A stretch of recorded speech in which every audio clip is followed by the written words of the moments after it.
उन्होंने कहा कि आज तो उन्होंने साथ साथ ये भी कहा कि आज जो है क्या कहते हैं पीपल्स पार्टी भी इस निजाम को बुरा भला कह रही है। आज तो पीपल्स पार्टी ने भी इसको तस्लीम कर लिया कि मैंडेट चोरी किया गया था और है ना कहते हैं ये फार्म 47 की हुकूमत है, इसको जो है ना हमने बनाया है, हम अगर ना खड़े होते इसके साथ तो ये हुकूमत ना बनती।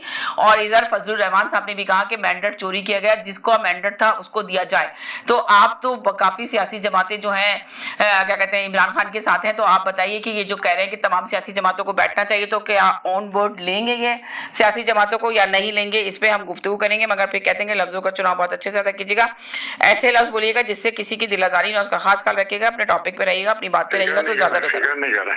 फिक्र ना करें, यानी कि आपको बहुत जल्दी है बोलने की, आप चाह रहे हैं मैं बोलूँ जरा, मैं बोल लूँ जैसा ना, आपसे बाद में बोलती हूँ, मैं लेना इनसे बोल लूँ सैयद भाई से, ये बहुत जल्दी में उधर चले जाते हैं। जी सैयद भाई बोलें, क्या कहेंगे सर? जी वालेकुम सलाम। जी शाहिद भाई एक सेकंड शाहिद भाई, आपकी लाइन क्यों ड्रॉप हो रही है बार बार? अस्सलाम वालेकुम शाहिद भाई। जी वालेकुम सलाम। आपकी लाइन क्यों ड्रॉप हो रही है यूके से बार बार? इतना आपका जबरदस्त इंट्रो है और डर के खुद ब खुद ड्रॉप हो रही है। अच्छा बड़ी बात है, चले ठीक है, अभी साथ रहे, मैं जरा सैयद भाई से ले लूँ, बहुत जल्दी में तो छोटा सा मैसेज देते, ज्यादा बड़ा बात करने के इनके पास ज्यादा लफ्ज नहीं है, ये बड़ी बात नहीं करेंगे, मैं ले लूँ उनसे फिर आपको कहती हूँ। जी बोलें। जैदी साहब से भी ले लें पहले। हाँ जैदी भाई से भी लूंगी, ठीक है जी। पर जैदी भाई के बयान पे आप नहीं जाइएगा, अपना बयान दीजिएगा, सब अपने अपना बयान दें, कोई किसी के बयान पे ना जाए, प्लीज ख्याल रखें। जी देखिए समीना जी, सबसे पहले तो ये हमें देखना पड़ेगा कि जरदारी ने किस दिन कहा था कि ये मेरे घर का बच्चा है मोहसिन नकवी। जी ये लफ्ज जो है ना ये रजिस्टर्ड है जी, ये मेरा बच्चा है, ये लफ्ज है जरदारी के जी, ठीक है। थोड़े दिन पहले बिलावल ने एंटी गवर्नमेंट स्टेटमेंट दिया है, दिया ना, एंटी गवर्नमेंट आया ना, वो आया ना आपके सामने तो था, आपने तो सीरियस नहीं लिया था उसके बयान को। जी उसके बाद दूसरा एपिसोड चला दिया मोहसिन नकवी ने। जी देखिए एक ही पेज पर है जी, ठीक है। अब नून मगर मोहसिन नकवी ने तो चलाया, मगर हसन इकबाल और ख्वाजा आसिफ को आपने देखा कि वो तो मुसलसल यही बोल रहे हैं। हसन इकबाल ने ये कहा कि पाकिस्तान से जल रहे हैं, जेलस हो रहा है, पाकिस्तान तो तरक्की कर रहा है, पूरी दुनिया में उसने नाम बनाया है। पाकिस्तान की आवाम को ट्रक की बत्ती के पीछे लगाना हर 2-4 महीने में जरूरी है इनके लिए। ये ट्रक की बत्ती है और कुछ भी नहीं है, कोई स्टेटमेंट नहीं है, इसको मैं ट्रक की बत्ती बोलता हूँ ठीक है।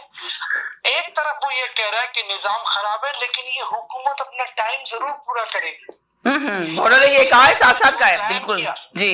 जिसने से जो प्लान किया हुआ है पैसा बटोरने का, वो प्लान वही रहेगा जहां उन्होंने डिसाइड किया हुआ है जी।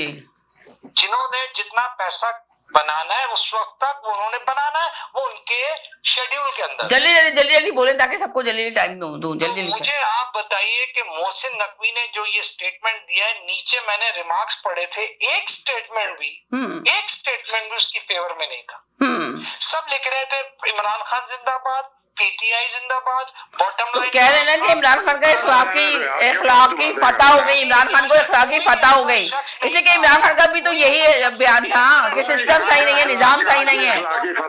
मैं लाइन ड्रॉप कर दूंगा अगर आपने बात नहीं करनी थी। एक प्रॉब्लम यह है कि अगर मोहसिन नकवी का कोई भी शख्स सुनने वाला एक भी स्टेटमेंट उसका मान लेता, तो कम से कम एक रिमार्क्स तो अच्छा आता कौम की तरफ से कि आप अच्छा बोल रहे हैं, आप सही बोल रहे हैं, अब आपको यानी देर आए दुरुस्त आए, कम से कम इतना ही कहते थे कि देर आए दुरुस्त आए। ये लफ्ज भी मुझे सुनना नहीं मिला कि किसी ने ये कहा देर आए दुरुस्त आए। वो एक सिस्टम के साथ चल रहा है और वो उसका बेनोई है। कौन बेनोई है? आसिम हुसैन जी। तो आप मुझे बताइए, जब ये एक घर में रात को खाना खाते हैं, जब नाश्ता साथ करते हैं, तो क्या एक दूसरे के खिलाफ जा सकते हैं? सवाल ही नहीं पैदा होता।